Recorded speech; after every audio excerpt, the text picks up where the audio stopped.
over 55, the injuries can be life-changing. Falls are one of the leading causes of serious injury for older adults. And while we hear a lot about fall prevention, well, we don't hear much about what to do when a fall actually happens. Today on Wellness Wednesday, we're looking at a skill-based approach to safer falling using low-impact training techniques. Adopted from judo and stunt work. So joining us now, we've got Matt Shive, owner of Atlanta Judo Midtown, co-founder of Falling Classes, and Emmy-nominated stunt performer, man. Let's go. What a resume. That's pretty awesome. Thank you. Well, no Thanks better person to talk to us about falling. But Yeah. for to start us off here, what does that mean, safe falling? How would you describe that? Yeah, so safer falling, when we address it at the falling class, what we're talking about is bruises and scrapes instead of broken bones and hospital visits. We had a gentleman who was 83, fall at his front door on brick and concrete.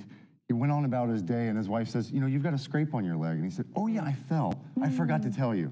That's what we want, is forgettable events. Yeah, I mean, you're here to help us learn how to fall well. This is such an important thing, but there's a lot of different prevention programs out there. You're going to show us a little technique, but what makes the difference between the two?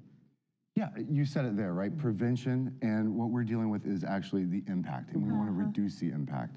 So what we teach you are safer methods to protect your body when the inevitable happens, because gravity works 100% of the time. Yeah. Oh, it's a sure thing, Matt. Yeah, it's the instincts too, like making sure that we catch ourselves in those instincts. Good point. And Becky and I were talking about, okay, we're going to do this fall demonstration. We should wear tennis shoes, and then we were thinking, wait, no, falls can happen anytime, no matter our footwear. So we're just going to do it right here in my boots, okay, Matt? So if I were to do one of your classes, you got a fun demo for us. What's first? So first, I would say back your heels up against the mat, sort of in the center there. And what you're going to do is think about taking the elevator to the basement. So you're going to sit down and tuck your chin as you do it. Go as low as you can. Okay. Round your back. Rounding. And then go towards the mat. And here I go. Keep your chin tucked, just like that. Okay, not bad. You did a great job. Thanks, Matt. Okay. Well done. I'm here to say. I was taking notes. Okay, bending. That's true. Yeah, that's true. Okay, so that kind of mind to muscle memory, doing this in your classes, how does that really help people? Because there's not a lot of time in between the gravity hitting you on the floor. There's not. What we're training is your peripheral nervous system. So it's that same response when you put your hand on a hot stove. You don't go, oh, this is hot. I think I need to take my hand off now. I want to take my hand off. No, you just pull it off.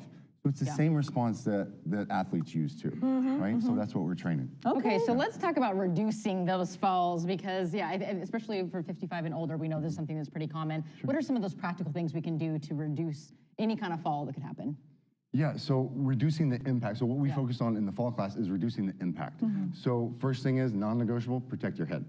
So when you go backwards, the big injury, and we're in March Brain Injury Awareness Month. So the big cause of that is falling backwards and not tucking your chin. That's why we're tucking a chin. Tucking your chin. If it's available, it's not always a luxury afforded, but if you can lower yourself, that can completely change the dynamic. Yeah, bending at the knees, you said. Great. Yeah, okay, very good tip. And for those of us who don't want to fall, it's pretty funny that you turned falling into another full-time job. We do have to hit a little bit on your stunt work. People do trust you because of your resume with the stunt work. So tell me a little bit more how you got into that.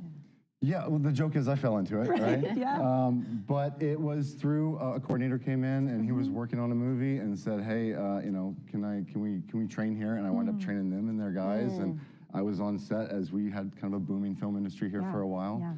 And so, just got right into it through there. I mean, your shirt says fall better, fear less. And I think that's so important when you're out on set. I mean, what's going through your mind? Because you're doing some of these really, really dangerous falls, tricks, et cetera, et cetera. How do you kind of get in that mind space to say, okay, I can do this, I'm in it?